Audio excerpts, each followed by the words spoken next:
Agradezco a los organizadores de esta reunión, en particular al doctor Jorge Frank. Un recuerdo también para el señor José Genaro Báez, verdadero factotum de estas reuniones que comenzaron hace bastante tiempo atrás y que han generado algunas reformas en la legislación penal. De alguna manera, la jornada de derecho y ley de armas fueron hitos, y espero que esta también lo sea, en la reforma penal en lo que hace a las armas de fuego, a la tenencia y portación de armas de fuego. Este es un tema obviamente sumamente complicado. Ustedes saben perfectamente que la aplicación de la ley penal está en manos de jueces, de muchos jueces, y con lo cual deben entender que siempre hay criterios distintos, con los cuales podemos estar de acuerdo, podemos no estar de acuerdo. En su momento hubo plenarios que unificaron algunas cuestiones vinculadas con el robo con armas, que obviamente después me voy a referir. La legislación penal trató de corregir ese tipo de situaciones, pero igualmente el derecho, y lo que estamos hablando en este momento, el derecho penal es básicamente la manejan los jueces, los hombres, y bueno, tienen sus opiniones, sus criterios, y obviamente, insisto, podemos estar de acuerdo, disentir, bueno, pero de todas maneras, en definitiva, son cuestiones que tienen o pueden corregirse a través de las cámaras federales de casación o la Cámara Nacional de Casación, y en el peor de los casos, o el mejor de los casos, mejor dicho, la Corte Suprema. Bueno, para empezar me voy a referir a que el Código Penal se refiere a las armas de fuego en varios artículos.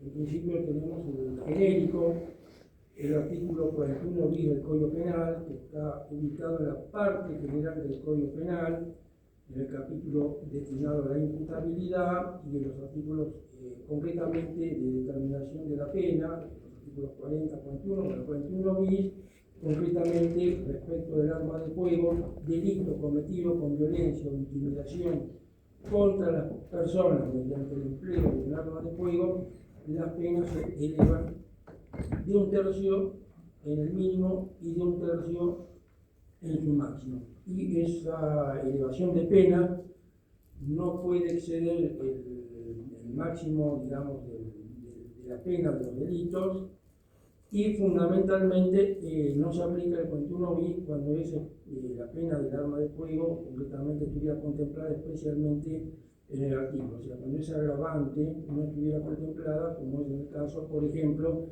del artículo 166, inciso segundo del Código Penal, que se refiere al robo con arma de fuego. Otra agravante tenemos el 104 del Código Penal, que es disparar un arma de fuego contra una persona sin herirla. Completamente ahí está prevista. Y después, como yo ya dije, tenemos el robo con armas, que después lo vamos a ver más en detalle, el robo con armas de fuego, y el 210 bis, que está dentro de los delitos contra el orden público, asociaciones ilícitas. El 210 bis es una forma específica de asociación ilícita que está integrada como mínimo por 10 personas cuando pone en peligro la vigencia de la Constitución. Concretamente ahí sí se refiere a las armas de guerra, porque el Código Penal se refiere específicamente a las armas de guerra en el 189 bis. Esa diferencia del arma de guerra y arma de fuego de uso civil del 189 bis, insisto, el arma de guerra también está contemplada en el 210 bis del Código Penal. Esa diferencia del arma de guerra y arma de fuego de uso civil en realidad es una distinción que a los efectos penales es totalmente artificial.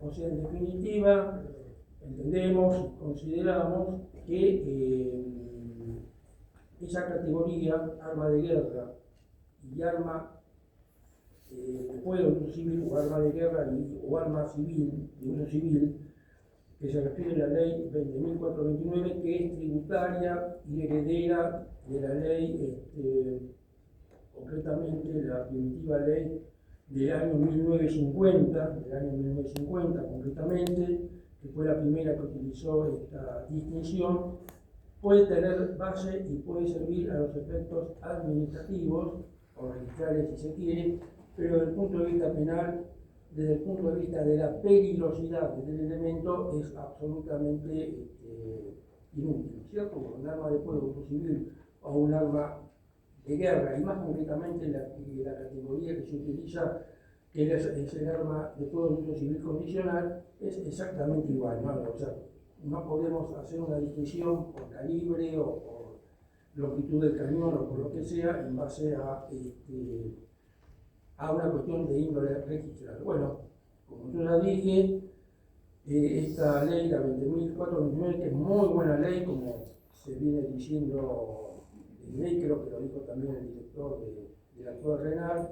Fíjense ustedes que esta ley es del 21 de mayo de 1973. Y esta fecha es importante porque es una ley que sancionó el presidente de facto Lanusse y su ministro de Justicia, que era el doctor Aguirre Barrio. Esta ley, entonces, no obstante haber sido sancionada prácticamente a los pocos días de que asumiera el gobierno del doctor Cámpora, que fue el 25 de mayo del año 73, como ustedes saben, continuó su vigencia y sigue actualmente en vigencia. Lo que sí, esta ley, como remite al Poder Ejecutivo, todo lo vinculado con su reglamentación, la primitiva reglamentación se dejó sin efecto y se emitió en la época de la señora Isabel Martínez de Perón, María Estela Martínez de Perón. Rocamora y Sabino fueron los ministros que avalaron el decreto 395/75, que es el que actualmente nos rige en materia de armas de fuego, armas de guerra y armas de fuego de uso civil, ¿cierto? Quiero aclarar una cosa, la ley 395, y esto sí es un tema que después, bueno, se corrige a través, o mejor dicho, el decreto 395 induce a confusión, porque la ley habla de armas de guerra, habla de pólvora, explosivos y afines, que acá me interesa, y armas de uso civil, armas de guerra, ¿no? Entonces dice las armas de guerra, todo, ¿no? Tendrá que definirlo el Poder Ejecutivo. Efectivamente, el 395/75 define los artículos 4 y 5 cuáles son las armas de guerra y las armas de fuego de uso civil. Esto entra entonces en el 189 bis del Código Penal, en la parte que estamos viendo, y entonces tenemos armas de guerra y armas de fuego de uso civil. Pero hay un problemita, porque las armas de guerra, el decreto 395/75, incluye, como lo vamos a ver, y lo vamos a ver para que sea con más,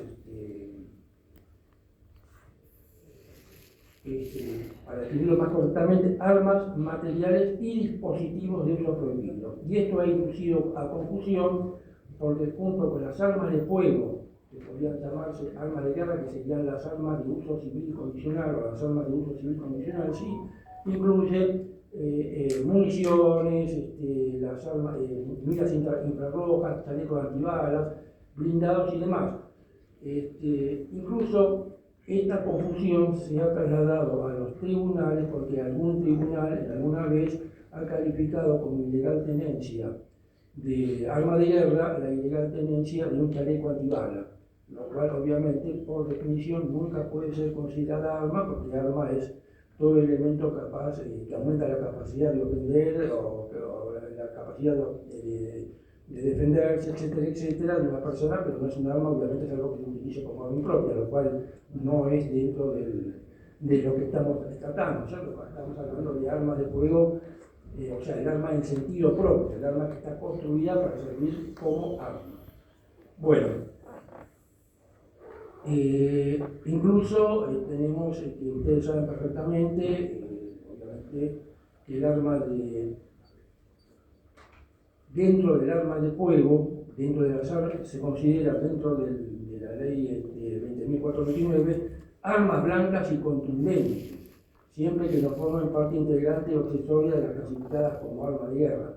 Obviamente no creo que ningún tribunal pudiera sancionar o pudiese condenar como ilegal tenencia de armas de guerra o ilegal tenencia de armas de uso civil el hecho de tener, por ejemplo, un sable bayoneta, ¿no es cierto? Ese es un tema que también son aspectos que obviamente habría que ver. Y por el otro lado, todos sabemos que el Registro Nacional, el RENAV, registra armas a partir de las fabricadas desde las anteriores a 1870 no tienen registro, con lo cual ni tampoco las de Abancambio, dejando de lado lo de colección, que pueden ser que estén utilizadas, pero esto es un tema que hay que tener presente, que si bien es cierto utilizar un arma de fuego fabricada con anterioridad al año 1870 puede ser considerada ese uso un arma, puede ser considerada como delito. Por ejemplo, un robo con armas no podría ser considerada una tenencia o una ilegal portación de arma de guerra o arma de fuego uso civil. Ese es un tema que también en algún momento habría que tener presente a los efectos de considerar el registro que se tienda con mayor antigüedad, porque tienen una lesividad evidente, ¿no es cierto? Bueno, el tema de las armas de fuego tiene su origen en una ley, la 7029, que fue una de las primeras que yo he detectado, que nació en el año 1910 con motivo de los ataques anarquistas, un atentado que hubo en el Teatro Colón en su momento, etcétera, etcétera, y entró en el Código Penal, en la ley 11.129, el Código Penal de la 11.129, concretamente como delito contra el orden público, el artículo 212 del Código Penal. Esto estuvo así, como delito contra el orden público. Voy a distinguir que los delitos en materia penal, el legislador tiene que tomar en cuenta siempre en mira cuál es el bien jurídico que se quiere proteger. El legislador no puede sancionar delitos sí porque sí, simplemente tiene que tener en mira que un delito cuando se sanciona tiene en mira proteger determinado bien jurídico. Bueno, el orden público es una cuestión de índole subjetiva, tiende a resguardar a la población de aquellas situaciones que se consideran alarmantes, que se consideran riesgosas, o sea, mantener desde el punto de vista poblacional la calma. O sea, por ejemplo, tenemos la intimidación pública, la apología del delito, la asociación ilícita, la instigación a cometer delitos.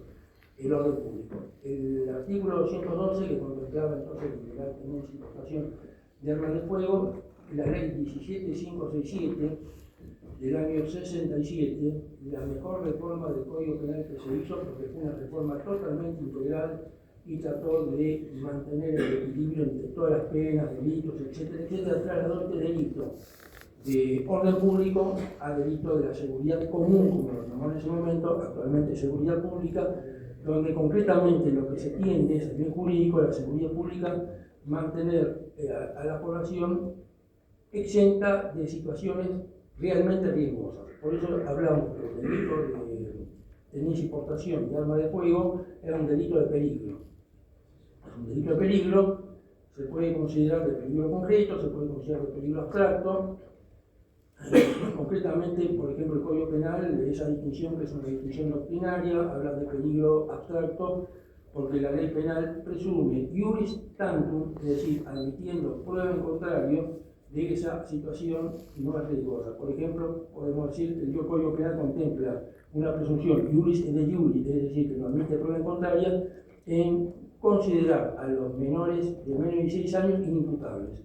Un menor de menos de 16 años no puede ver si es o no imputable. Concretamente, esa presunción es iuris et de iure, como se llama. En cambio, en materia de tenencia o portación de arma de fuego, tenemos que contemplar entonces la situación de peligro abstracto como iuris et tantum, es decir, que admite prueba contraria. Y después tenemos los delitos de peligro concreto, que son aquellos delitos donde efectivamente existe una situación riesgosa. Es decir, concretamente y específicamente hay una situación de riesgo para las personas.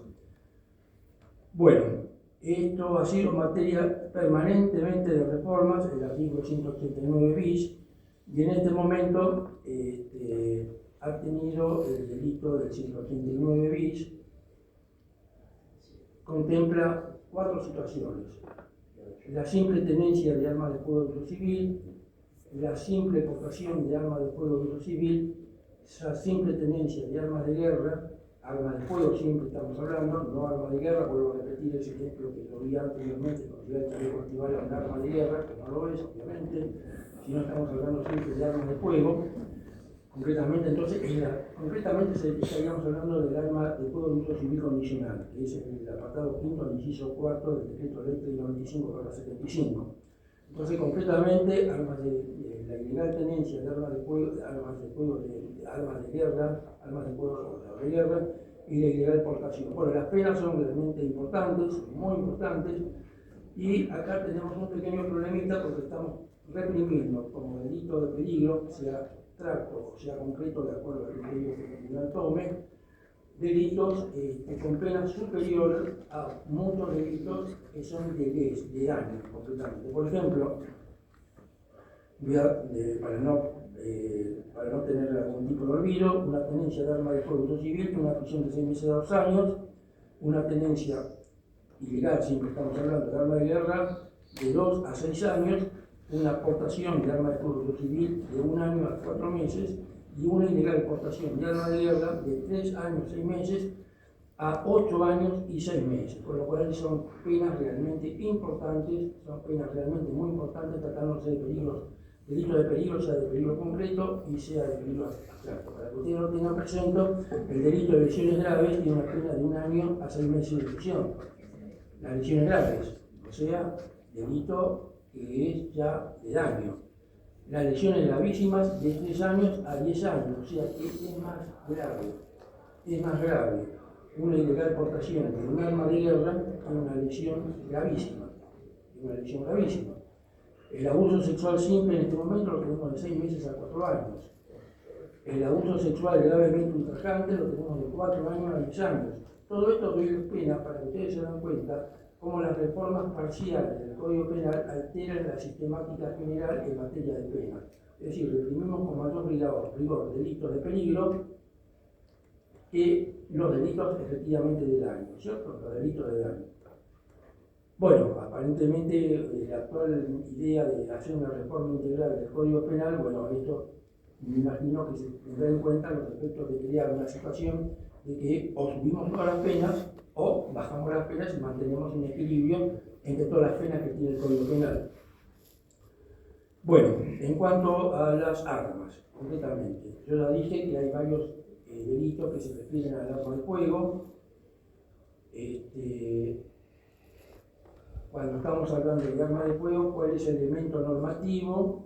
El elemento normativo es arma. ¿Qué es un arma de fuego? Está definida por el decreto 395/75, que el arma de fuego es aquella que emplea los gases provenientes de la deflagración, o sea, la energía de los gases provenientes de la deflagración de la pólvora para lanzar un proyectil a distancia. Por lo tanto, queda totalmente a fuego las armas de lanzamiento, obviamente los agresivos químicos, también todo lo vinculado con las armas de lanzamiento, los arpones, etcétera, etcétera. Tiene que ser un arma de fuego de acuerdo con la definición del 395, artículo segundo, del decreto 395/75, artículo segundo. Bueno, acá hay una cuestión que yo también, teniendo en cuenta ahora la posibilidad de reforma del Código Penal en forma integral, había que tener presente que sería bueno que los artículos 77 y 78 del Código Penal, donde define distintos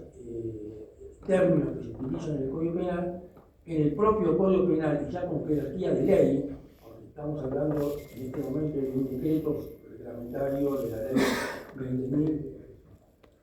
20.429, sería interesante que en el artículo 77 se definiera lo que es un arma de fuego.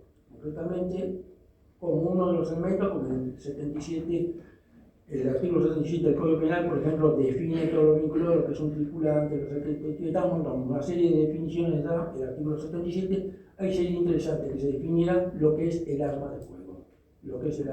Con lo cual, ya lo tendríamos esa definición desde un punto de vista no con remisión a un decreto del Poder Ejecutivo, sino concretamente con jerarquía de ley, ¿no es cierto? Una ley del Congreso.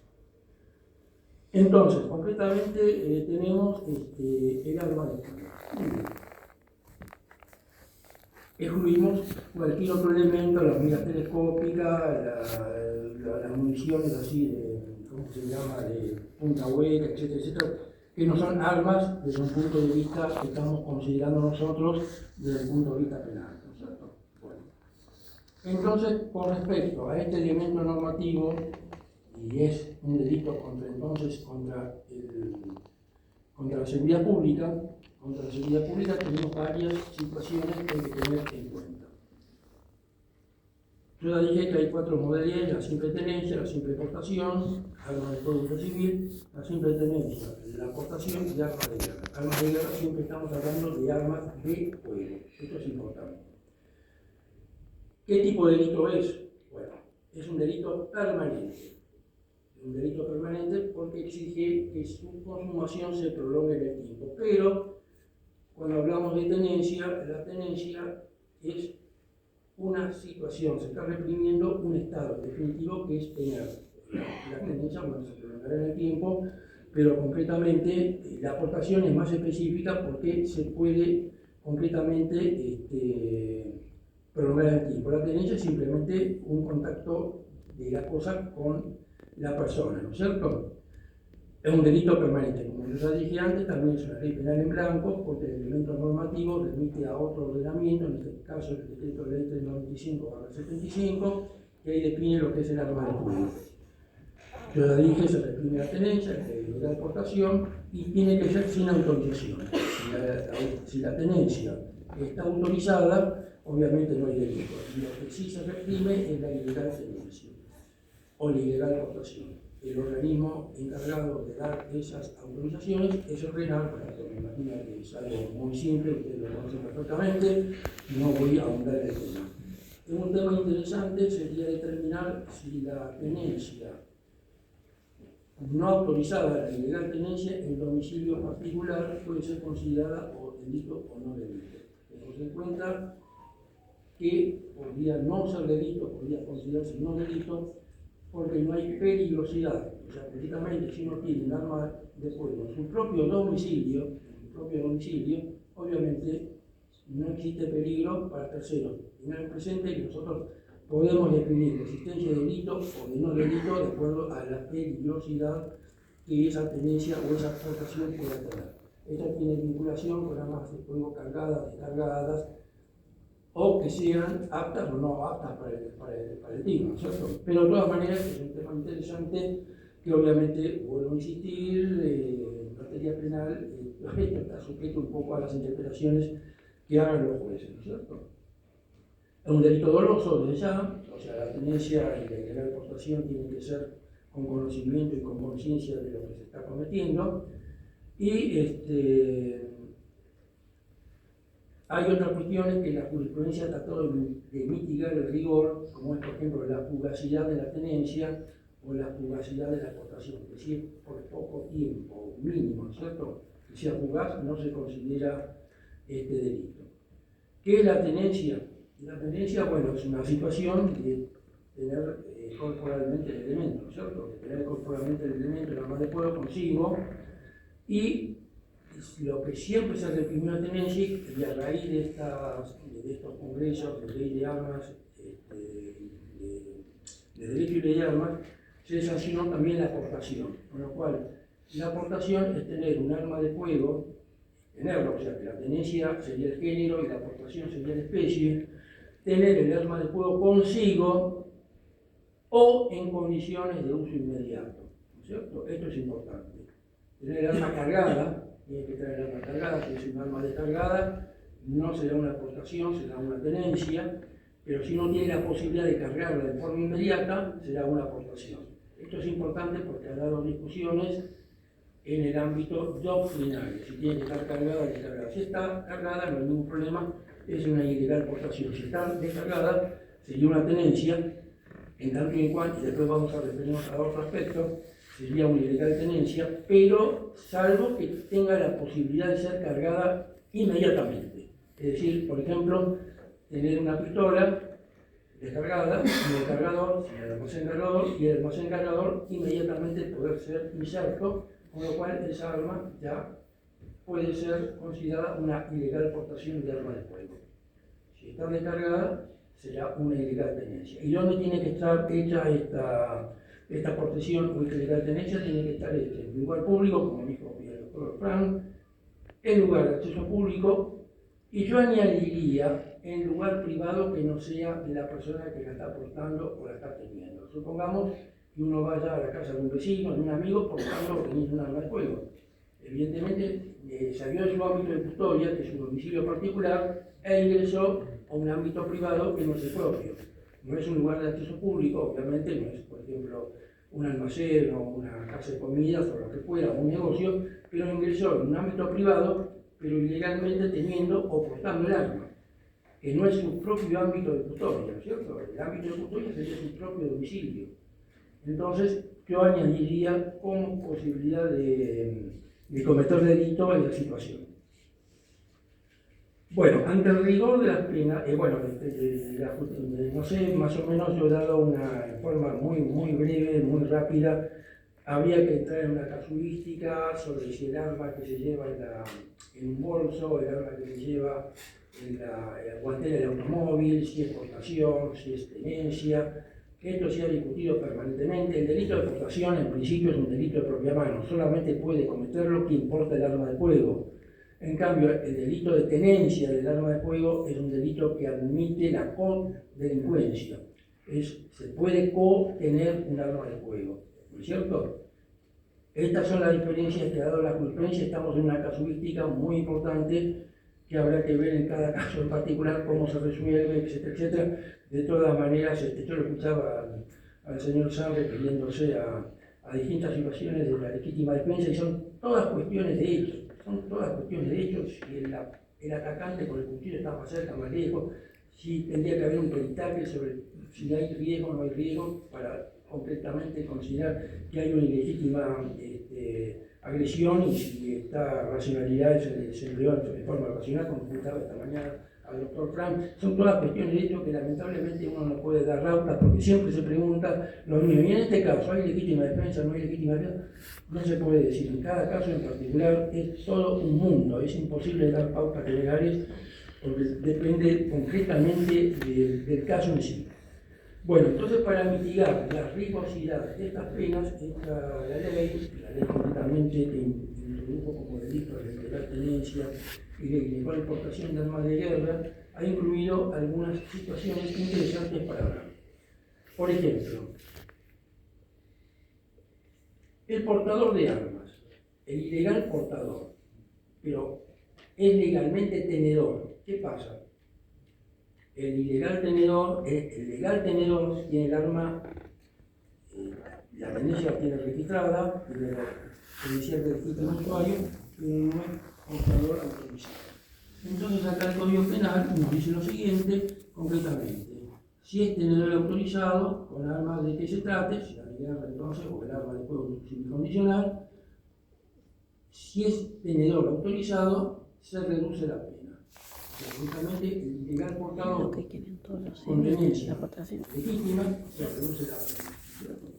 Entonces ya tenemos una manera de ir viendo el tema. En nuestro criterio, nosotros hemos resuelto en el tribunal, por ejemplo, que el tenedor con tenencia vencida, pero que fue legal tenedor y que se le venció la tenencia, no tiene delito, ¿cierto? No constituye delito. Simplemente tiene una infracción de tipo administrativo y esa tenencia que se prolonga en el tiempo, pero que no está resguardada por una autorización del organismo de aplicación, que es el RENAR, nosotros en el Tribunal Ordinario Criminal y Corrección número 4, hemos resuelto que no constituye delito. Es una infracción de tipo administrativa, con lo cual de alguna manera acotamos un poco la rigurosidad de esta norma. Sí. ¿Eso mismo en la aportación? No, la aportación es distinta. Estamos hablando de tenencias. ¿Cómo jugaría eso mismo en la aportación? No, la aportación siempre tiene que estar autorizada. Estamos hablando de la ilegal tenencia. Claro, en caso de ser vencida. Claro, estamos hablando de la autorización del legítimo usuario vencida. Ese tenedor perdió la legalidad de las demás de las tenencias de armas que tenga, por tener la cruz vencida. Entonces, consideramos que eso es una infracción de tipo administrativo. No la aportación siempre tiene que tener autorización vigente. Porque, insisto, es mucho más peligroso portar que tener, obviamente.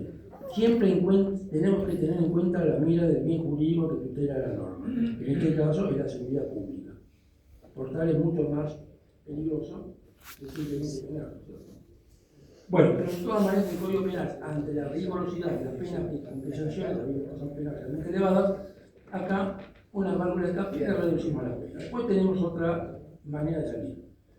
Concretamente,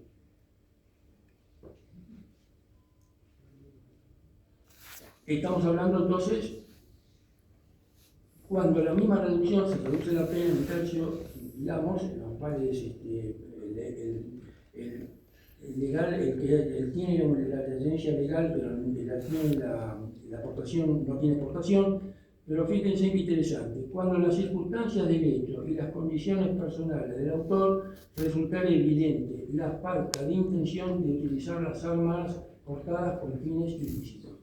Concretamente, si el ilegal portador está teniendo el arma de fuego, pero de las circunstancias del hecho, de las circunstancias personales, se desprende que no tenía intenciones de cometer delito. Por ejemplo, tenemos la casa, pongamos un legítimo tenedor, pero no legítimo portador, que tiene un problema, tiene que ir al banco a retirar dinero, entonces dice, yo tengo un arma de fuego, la llevo para protegerme por la duda si me tratan de robar y demás. Bueno, entonces evidentemente se va a considerar que estaba portando ilegalmente el arma de fuego, estaba ilegalmente portando el arma de fuego, pero las circunstancias de hecho, obviamente no llevaba el arma para cometer un delito, sino que el mejor de los casos para él era de defenderse, en caso de una agresión.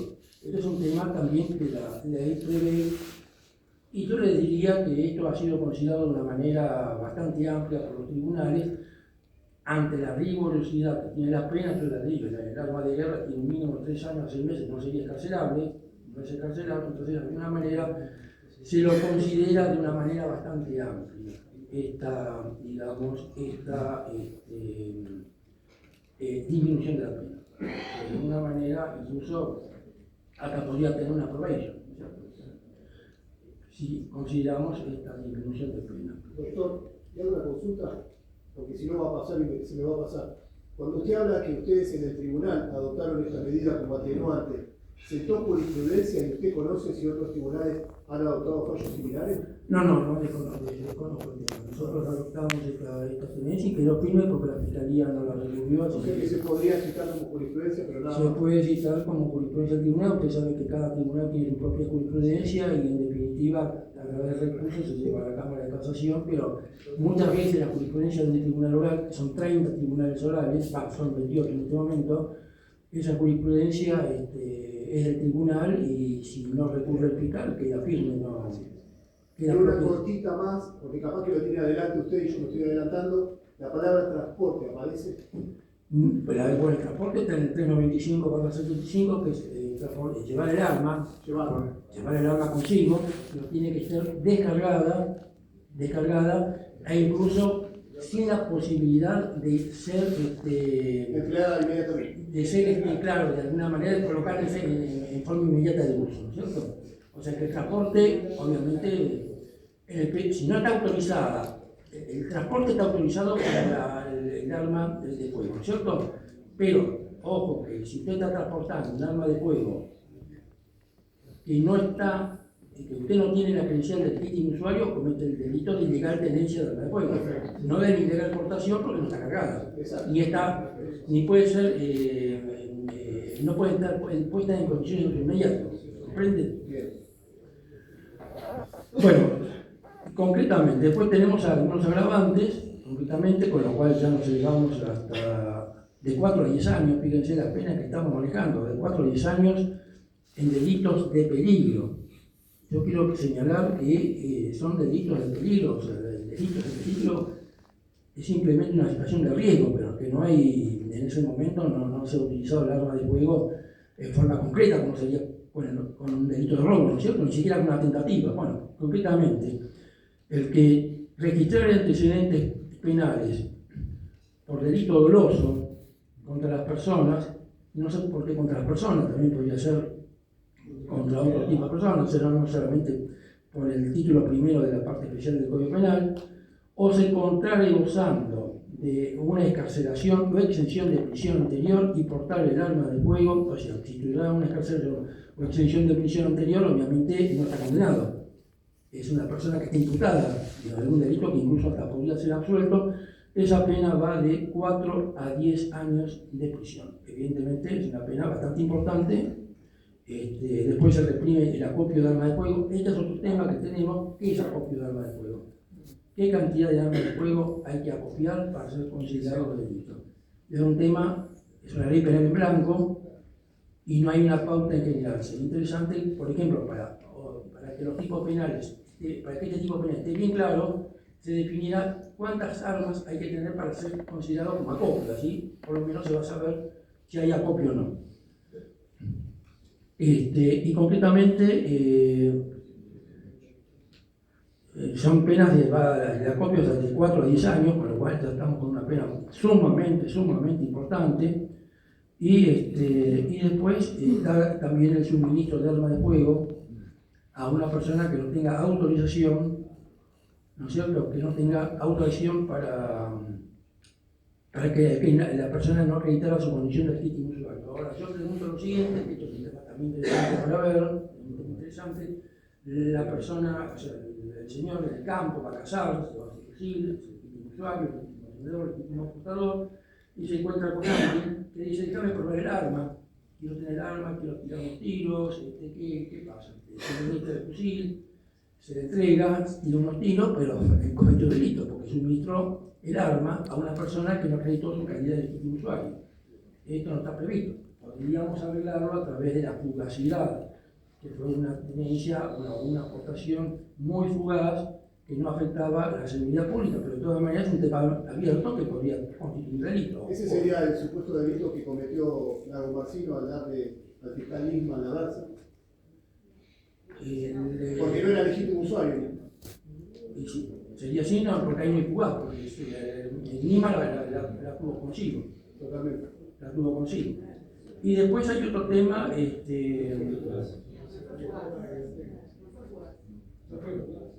que es interesante, que el arma de fuego, el problema, hay otro tema, bueno, ustedes saben perfectamente que hay una causa que se ha juzgado recientemente de mucha importancia, que fue víctima de la expresidenta de la Nación, que fue el ataque que sufrió cerca de su domicilio con un arma de fuego que era inepta para el tiro. No era, mejor dicho, el arma de fuego era apta para el tiro, pero no tenía bala de cámara. No tenía bala de cámara. Concretamente no había ningún riesgo para la persona que iba a sufrir el atentado, porque obviamente la única manera de que esa La mentira más grande. fuese peligrosa, ¿no es cierto?, fuera lesiva, pudiera originar una lesividad, era que se hubiera cargado, el almacén cargador hubiera puesto la bala en la recámara. No se puso la bala en la recámara. Entonces, con buen criterio, y no han salido todavía los fundamentos de la sentencia, que es interesante leerla, que resolvió el tribunal oral, porque las defensas con muy buen criterio, ¿qué dijeron? ¿Qué había? Una tentativa de delito imposible en materia de la tentativa del homicidio. Estaba el artículo 44, infine, concretamente, que se prevé, cuando el delito fue imposible, la pena se reduce y hasta puede eximirse de acuerdo a la peligrosidad del autor. Eso no excluye la ilegal portación, ojo, porque la ilegal portación, el arma de fuego estaba en condiciones de uso inmediato. Lo que pasa es que al no introducirse la bala en la recámara, no la transformó en un elemento actualmente peligroso en el sentido de que hubiese realmente un riesgo para la persona que se hubiera atentado. Es una tentativa, sí, obviamente, es una tentativa. La persona comenzó a realizar una actividad que podría haber causado un resultado lesivo. Pero va a ser interesante ver los testimonios porque las defensas, justamente con buen criterio, los defensores, incluso los defensores oficiales muy buenos que hubo en esa causa, alegaron justamente la tentativa de delito imposible. Vamos a ver cuando salgan los fundamentos de qué manera se excluyó la cuestión. Sí hay portación ilegal de armas de fuego y la defensa, admitimos la aportación, decimos que la tentativa, sí, hay tentativa, pero es tentativa de delito imposible. 44, infine del Código Penal. ¿Le puedo hacer una pregunta? Para. Allá también, si no. Perdón. Lo interrumpo un segundo. Buenas tardes, Ernesto. Yo trabajo en la edición balística de Policía Federal como perito y casualmente hace un tiempo hubo algo muy interesante con respecto a lo que cuentan, porque hubo una tentativa de homicidio. Un ladrón salió a robar con una pistola Ballester Molina, cargada, apta para el disparo, totalmente funcional, pero en ese momento la munición, el cartucho que estaba en recámara, no funcionaba. No era idóneo para el disparo, para sus fines específicos como la utilización de la pericia. Entonces, ¿qué pasa? Al momento de hacer la pericia, ¿sí? Se hizo la actitud, el arma era funcional, pero la defensa se agarró de que la actitud se hizo con munición de la dependencia policial y no se hizo con la munición que en ese momento se encontraba alojada en la recámara, que casualmente no andaba. Entonces, al tipo lo tuvieron que dejar en libertad porque no tenía la intención de dañar a la víctima, ya que ese cartucho específicamente no andaba. No, es correcto lo que usted dice. Lo que pasa es que pues, yo no sé si correspondió o no a la libertad. Lo que sí le digo que a mi modo de ver, el peor de los casos es una tentativa de inclusive. ¿Cierto? Porque evidentemente el cartucho, como usted dice correctamente, debe ser apto para los fines específicos. Y si un cartucho no es apto, obviamente esa arma no es un elemento. Esto se discutió y ahora vamos a ver un poco, teniendo en cuenta el limitado tiempo que tenemos. Por eso el profesor Ramos, trayendo a colación el tema de qué tipo de proyectil se prueba, él hablaba del proyectil testigo cuando se utilizaba el proyectil que se encontraba dentro del cargador. Y si ese funcionaba, el arma era apta. Si no funcionaba, se decía que era una tentativa de delito imposible, pero siempre se usaba algún proyectil de los que estaban dentro del cargador como proyectil testigo. Después se hacía la prueba balística con el proyectil común para saber que el arma se accionaba, funcionaba. Así debe ser, un defensor correctamente Por eso de este tipo de cosas. O sea, concretamente el arma, para ser arma, es decir, esto se discutió básicamente en el robo con arma de fuego. En el robo con arma de fuego hubo dos plenarios famosos en la Cámara del Crimen, que ahora están superados porque el artículo 166, inciso segundo, contempla la situación del arma de fuego, y el arma de fuego cuya aptitud para el disparo no puede en modo alguno ser acreditada, ¿no es cierto? Que ese es el tema. Y el arma de utilería, que es un oxímoron, porque si es utilería no es arma, ¿no es cierto? Así que es un juguete, digamos.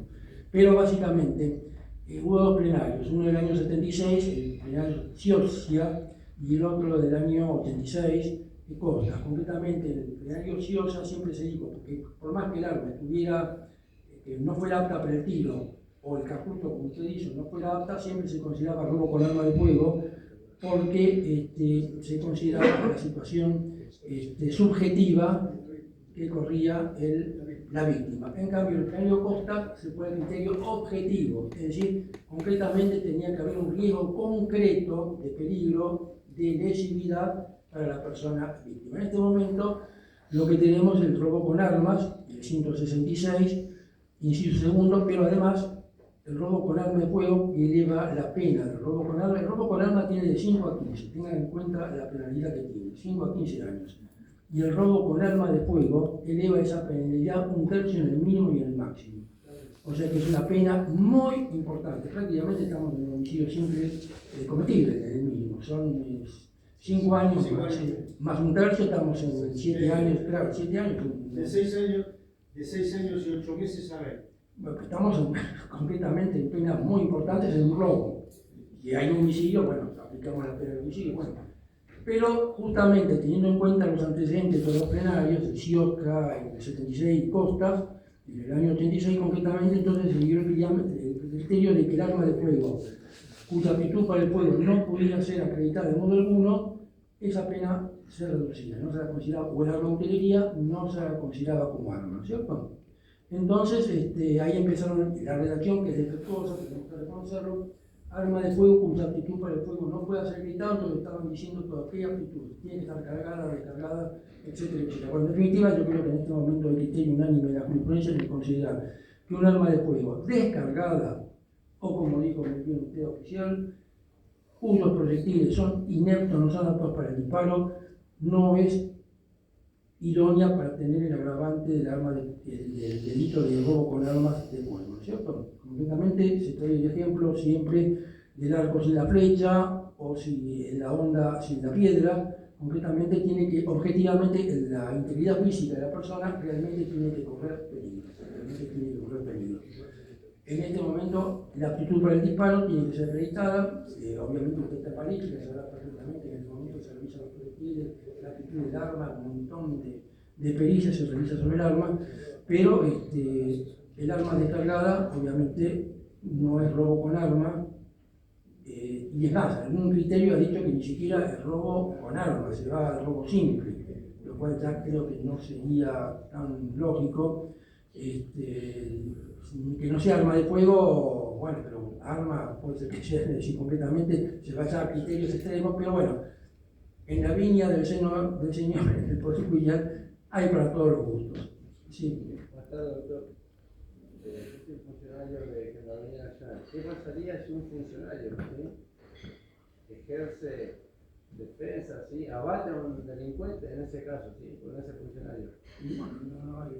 Porque Está ante la creencia, como decía hoy el doctor Frank, está en la legítima defensa aplicativa. Si concretamente si el doctor no está amenazando con un elemento inidóneo que tiene la apariencia externa de un arma de fuego, usted va a poder efectivamente ejercer su legítima defensa, habida cuenta de que está en la creencia de que está siendo amenazado con un arma de fuego.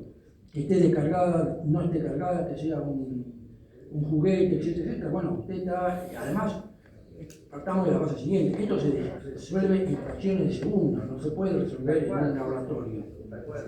Usted lo está resolviendo así en situaciones, nosotros habíamos tenido situaciones en el tribunal de una policía ante un asalto en un comercio, ha reaccionado, ella no estaba cargada, estaba cometiendo el delito y ha matado al ladrón. Concretamente, y hemos considerado que incluso la Fiscalía había alegado un exceso de cumplimiento del deber por parte del policía, o de la policía en este caso, por haber matado al delincuente. Nosotros directamente dijimos que no había hecho nada, sino que había actuado en cumplimiento del deber, o sea, el inciso cuarto del artículo 34 del Código Penal. O sea, vuelvo a insistir, nosotros dijimos lo siguiente: esto no puede resolverse en la tranquilidad de un laboratorio. Esto hay que tener en cuenta la adrenalina, lo que está pasando en ese momento, que son cuestiones donde el funcionario tiene que actuar prácticamente de reflejo. ¿Cierto? Entonces, ¿por qué se le sigue dando lugar a esos casos muy puntuales, ¿no? Y por eso, como usted dice, son casos puntuales. Como le vuelvo a repetir, nuestro tribunal resolvió de esa manera, pero a lo mejor el tribunal de la puerta siguiente resuelve de otra manera. Y después sería la Cámara de Casación que diga que estamos bien, que no estamos mal, y estamos bien, y ya al principio que en esto se resuelve, y son criterios que en definitiva responden a cada tribunal. Pero en este momento yo creo que este tema se está muy informado. El caso Santos, yo lo voy a responder sobre el caso Santos, ustedes conocerán el caso Santos, hace mucho tiempo atrás, se resolvió de una manera que yo creo que actualmente no se resolvería de esa manera, y menos ahora en el juicio por jurados. Eso ha cambiado radicalmente, porque el jurado lo que tiene de bueno es que son hombres comunes, no son técnicos, no son abogados, obviamente, y pues, de alguna manera perciben esa situación que puede correr, el riesgo que puede correr la sociedad. Es decir, percibe completamente lo que el bien jurídico protegido, que es la seguridad pública, ¿comprende? Entonces, el derecho no se aplica, es el mismo derecho que aplicábamos en los años 70, 80, nos aplicamos de la misma manera actualmente. Eso es claro. Pero, bueno, son casos muy puntuales. No sé si responde un poco la idea. Sí, dígame. ¿Qué criterio se aplica para el transporte de un arma de fuego cargada dentro de un vehículo? Y no es transporte, es Transportación. ¿Dentro del vehículo? Bueno, Sí, señor. ¿dónde está el arma de fuego esa? En la botella de auto. Bueno, ahí está el criterio. A mi modo de ver sería aportación. Pero el problema surgiría respecto de los demás ocupantes del vehículo, porque no hay coportación. Es un delito de propia mano, solamente una sola persona puede estar portando.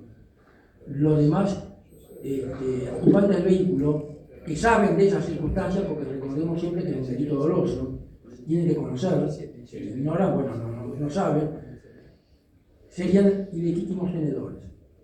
El conductor o el que estuviera a cargo del vehículo sería el ilegítimo portador del arma de fuego. Pero es portación dentro del vehículo también. Sí, sí, para mí sí. No, sí, que no está redactado, no está bien redactado. ¿Cómo? No así en la casa. En la casa está permitido. No, en el ámbito particular no, en la casa no. Lo que pasa es que cuando usted sale con un arma de fuego en un vehículo, El vehículo está en la vía pública. bueno, usted me está respondiendo, claro, está en la vía pública y ya está generando una situación de riesgo para la seguridad pública. En cambio, en su propio ámbito, en su propia casa, ¿qué riesgo puede haber para la seguridad pública? Absolutamente ninguna. Salvo que, bueno, salga al pasillo, bueno, o al palier y demás. Sí. Yo creo que hay que distinguir una cosa es exportación y otra cosa es una cosa es exportar y otra cosa es exportar. El problema se suscita mucho con los tiradores porque practican tiro, polígonos, que tienen huesos para disparar, con municiones y no lo pueden llevar a porque lo llegan a saltar y ya se llevan todas las armas. Bueno, pero sabe que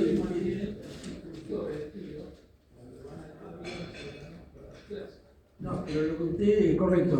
Yo ya hablé de los artículos 77 y 78 del Código Penal, dije que tendría que definirse lo que es arma de fuego y también tendría que definirse lo que es la aportación, para tener una base normativa. Pero lo que usted me está diciendo cuentamente es un delito doloso. O sea, uno lo puede corregir algunos excesos, digamos, en lo que hace a la antijuricidad de la conducta, desde el punto de vista doloso. ¿Qué intención tiene usted? Si usted tiene la intención de estar llevando el arma a ir al tiro, por las circunstancias que usted está diciendo, probablemente la cuestión se resuelva por el lado doloso. Es decir, justamente no hay delito. Es decir, el delito, ustedes saben, voy a reiterar una vieja definición, acción típicamente antijurídica y culpable. Para que haya delito tiene que haber una conducta, tiene que ser antijurídica y tiene que ser culpable. ¿No es cierto? Todos esos elementos tienen que darse conjuntamente para que haya delito. Si alguno de ellos falta, no hay delito. Por ejemplo, en la legítima defensa siempre hay justificación. Por eso no es antijurídica la conducta, es jurídica. Es decir, lo que quiero decir es que la situación no es tan simple a veces para resolverla. Es un tema que hay que ver en cada caso concreto. Yo vuelvo a insistir, lo que usted me está diciendo es perfecto, el que yo tengo, obviamente, una pistola o un revólver, por ejemplo, el revólver que no tiene la bala en el tambor, no sirve para decir concretamente, le falta el elemento lanzador. El elemento lanzador le falta el elemento para ser lanzado. Concretamente, si el atentado contra esta señora, contra la señora expresidenta, hubiera sido cometido con un revólver que no tuviera la bala en el almacén, en el tambor, estaríamos también en la misma situación de que que falte la bala en la recámara. O usted dice que pongamos que tuviera la bala en la recámara, pero que el proyectil fue idóneo para los fines específicos. Por eso vamos a ver cómo lo resuelve el Tribunal Oral. Sí. Doctor Cataldi, muchísimas gracias por su generosidad. Muchas gracias, sabemos que tiene que retirarse.